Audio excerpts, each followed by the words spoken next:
इसीलिए किसी का जान लेने का कोई किसी का सोच नहीं है। एक अच्छा रास्ता हम दिखाएंगे और 25 दिन बाकी और 20 दिन बाकी है। 20 दिन के अंदर जितने भी सेंट्रल कमेटी जो पूरा अंडरग्राउंड में जितना भी लोग है 31 मार्च के अंदर हम लोग सचमुच आगे आकर ये सब सारे सरेंडर करवा दिए तो देश शांति से रहेंगे।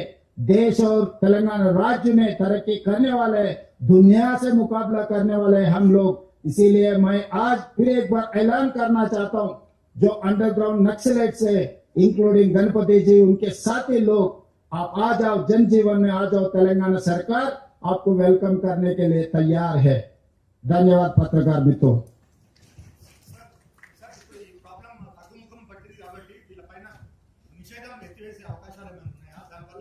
లేదనుకున్నప్పుడు నిషేధం ఉన్న సమస్య ఎక్కడిది? నక్సలిజమే లేదు. నక్సలైట్ జనజీవన స్రవంతిలో కలిసిన తర్వాత నిషేధం ఉన్నా నిషేధం లేకపోయినా ఒకటే అంశం. సో ఈరోజు వాళ్ళు ఇంకా ఉన్నారు అని అంటే ప్రభుత్వాలు నిషేధం కొనసాగిస్తాయి. వాళ్ళు పూర్తిగా జనజీవన స్రవంతిలో కలిసి ప్రజాస్వామ్య బద్దంగా వాళ్ళు పనిచేస్తున్నారంటే అది నిషేధం ఉన్నా లేకపోయినా ఒకటే. కాబట్టి నిషేధం అనే అంశమే చర్చ ఇక్కడ కాదు. వాళ్ళని జనజీవన స్రవంతిలో కలిసి ప్రజాస్వామ్య బద్దంగా ఈ రోజు ప్రజా సమస్యల కోసం వాళ్ళని ప్రయత్నం చేయాల్సిందిగా తెలంగాణ రాష్ట్ర ప్రభుత్వం విజ్ఞప్తి చేస్తుంది. ఈ ఒకవేళ నక్సల్స్ అంతమైతే వరహారావు లాంటి వాళ్ళు, అది మరో గాదే ఇన్నాయ లాంటి వారిపైన కేసులు ఎత్తిస్తారు. వరహారావు, గాదే ఇన్నాయ లాంటి వారిపైన కేసులు ఎత్తివేస్తారా? ఇవన్నిటిని కూడా ఎత్తివేయగలిగిన కేసులుంటే ప్రభుత్వం సానుకూలంగా స్పందిస్తుంది. దాంట్లో ఉన్న క్రిమినాలిటీ కానీ, మర్డర్ కేసెస్ కానీ, ఇతర తీవ్రమైన నేరాలు ఉంటే ప్రభుత్వాలు ఎత్తేసినా కూడా న్యాయస్థానాలు ఊరుకోవు. కాబట్టి ఆ case by case, person by person కేసులను పరిశీలించడం జరుగుతుంది. అవసరం అనుకుంటే దానికి ఒక ప్రత్యేకమైన కమిటీని ఏర్పాటు చేస్తాం.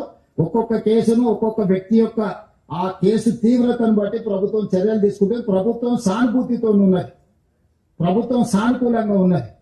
సమస్యని పరిష్కరిస్తాము. కేసులు ఏమైనా ఉంటే చట్ట పరిధిలో ఎత్తేయడానికి అవకాశం ఉన్న కేసులను ఎత్తేయడానికి ప్రభుత్వం సిద్ధంగా ఉంది. ఎస్,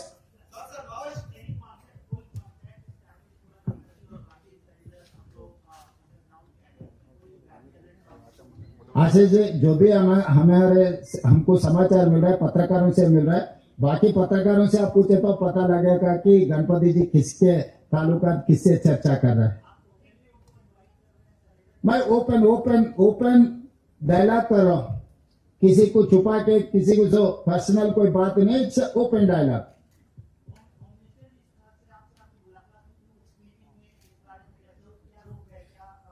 तो जो गृह मंत्री से जो चर्चा हुआ है साफ साफ मैं दिखा है, क्योंकि इसमें कोई वो मंत्री जी और किसी का कोई अलग अलग इरादा कुछ नहीं है.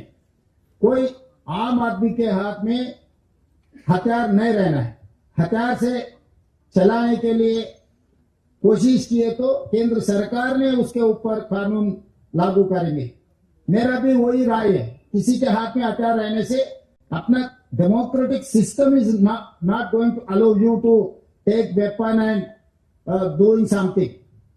From the print, sir, Deepika from the print, ఈ 125 మంది ఛత్తీస్గఢ్ రాష్ట్రానికి సంబంధించిన వాళ్ళని what treatment are we going to give them, sir? Will they be sent to Chhattisgarh or our police will deal with them according to the process? Definitely we will see, we will examine what is their interest. We don't know. They wanted to stay in Telangana, they wanted to go Chhattisgarh. If they wanted to go Chhattisgarh, we will initiate a dialogue with the Chhattisgarh government. Otherwise, if they wanted to settle here, definitely we will examine with proper approach.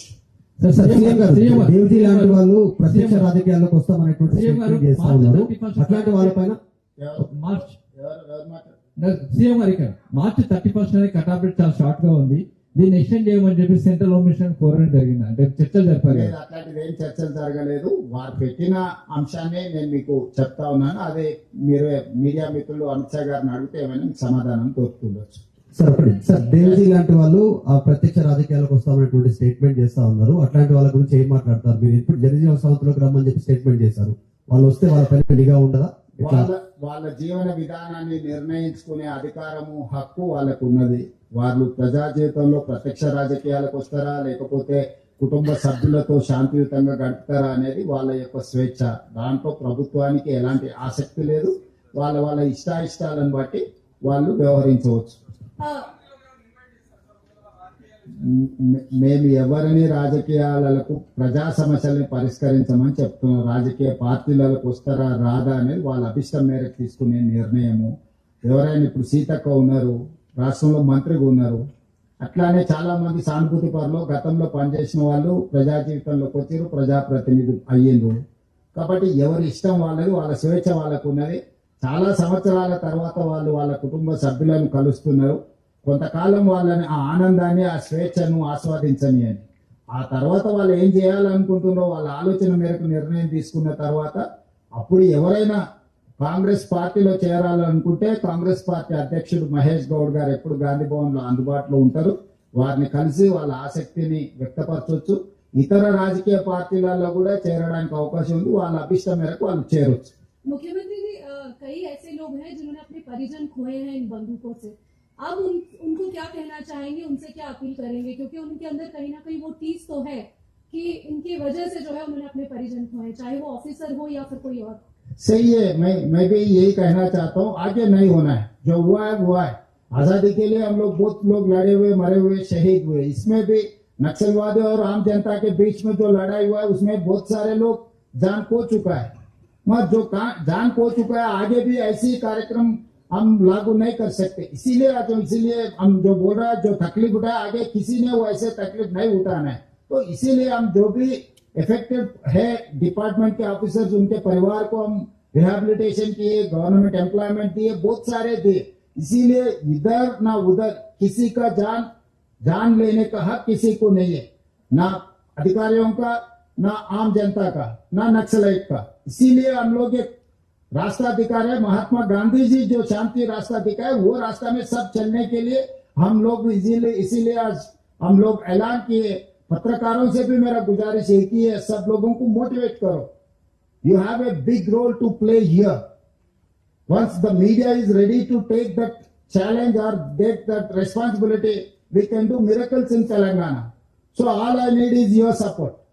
I'm requesting my media friends, please do something for our country.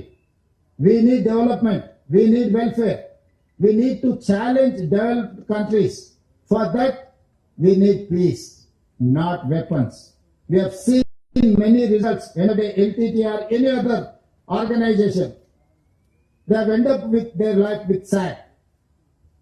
So I don't want to mention anything, but I would say they have to understand with weapon we are not going to reach our goal. With Shanti, we can reach anything, we can achieve anything.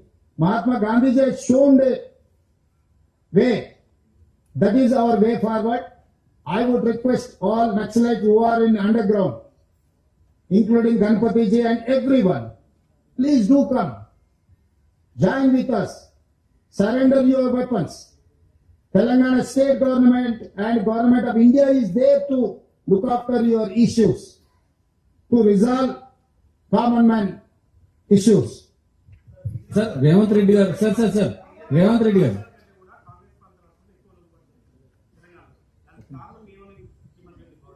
ఏమన్నా నమ్మకం విశ్వాసమే. ఈ ప్రభుత్వంకి మేము లొంగిపోతే మాకు రక్షణ ఉంటుందని భావించినప్పుడు వాళ్ళు ముందుకు వస్తారు. మహారాష్ట్రలో కూడా ఫడ్నవీస్ సమక్షంలో కొంతమంది సరెండర్ అవ్వడం జరిగింది. ఈ రాష్ట్రం ఆ రాష్ట్రం మధ్యలో పోటీ కాదు. ఇది ప్రజలకు మేలు జరగడానికి, నక్సలైట్ల తరఫున ప్రభుత్వం తరఫున ఒక సమన్వయం చేయడానికి ప్రభుత్వాలు ప్రయత్నం చేస్తున్నాయి. ఏ రాష్ట్ర ప్రభుత్వం